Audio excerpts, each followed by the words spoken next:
درہم میں قرض دے کر پیسوں میں وصول کرنا، یعنی قرض درہم میں دیا تھا اور وصولی پیسوں میں ہو رہی ہے۔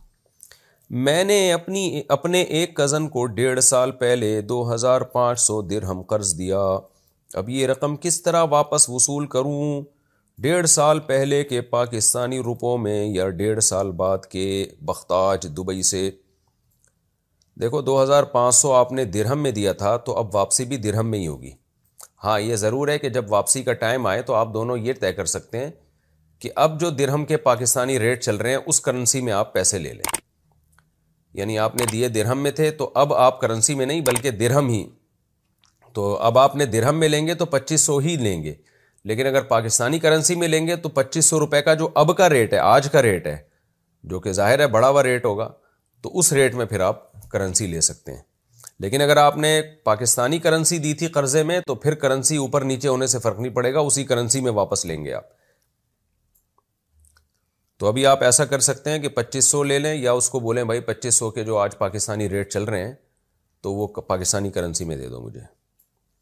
قبر کی جگہ گھر بنانا، ایک قبر صحن میں بنائی گئی، 10-12 سال بعد اب یہاں گھر بنانے کی اشد ضرورت ہے، اس قبر کا اب کیا کیا جائے؟ کیا قبر منتقل کر سکتے ہیں یا اسی کے اوپر فرش بنا دیا جائے؟ فرخ اسلام بنگلہ دیش سے۔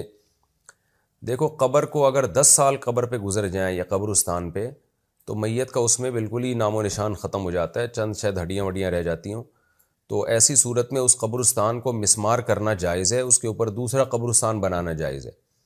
تو جب اس قبرستان کو مسمار کرنا جائز ہے تو قبر کو بھی مسمار کرنا جائز ہے، تو اگر ضرورت ہے وہاں گھر بنانے کی تو اس کو میں کوئی حرج معلوم نہیں ہوتا، اس کو گرایا جا سکتا ہے، بشرطے کہ ذاتی زمین ہو، وقف کا قبرستان والی زمین نہ ہو۔ صحن میں بنائی گئی ہے قبر تو بظاہر ایسا ہی لگتا ہے کہ کسی کی ذاتی ملکیت تھی، تو پھر وہاں کر سکتے ہیں۔ کفن میں سلی ہوئی شلوار پہنانا، ہمارے علاقے میں عورت کو کفن دیا جاتا ہے تو اس کو شلوار سی کر پہناتے ہیں، کیا یہ جائز ہے؟ اہلیہ شاکر بہاول نگر سے۔ دیکھیں سلا ہوا کپڑا کفن میں خلاف سنت ہے، جائز وہ بھی ہے، اگر کوئی ایسا کرتے ہیں تو جائز تو ہے لیکن خلاف سنت ہے۔ انسلا کپڑا پہنانا چاہیے جو مسنون کفن کا طریقہ لکھا ہوا ہے، تو حرام ناجائز کی بات نہیں ہے جب، لیکن اتنی بات تو ہے نا کہ دفناتے ہوئے تو سنت کا کم از کم انسان خیال کر لے نا، اس کے میت کا آخری سفر ہے تو اس کو سنت کے مطابق کفن پہنا دیا جائے تو یہ زیادہ صحیح ہے، اس لیے اس رسم کو ختم کرنے کی کوشش کریں۔ اهدنا الصراط المستقیم، ہم کو سیدھے رستے چلا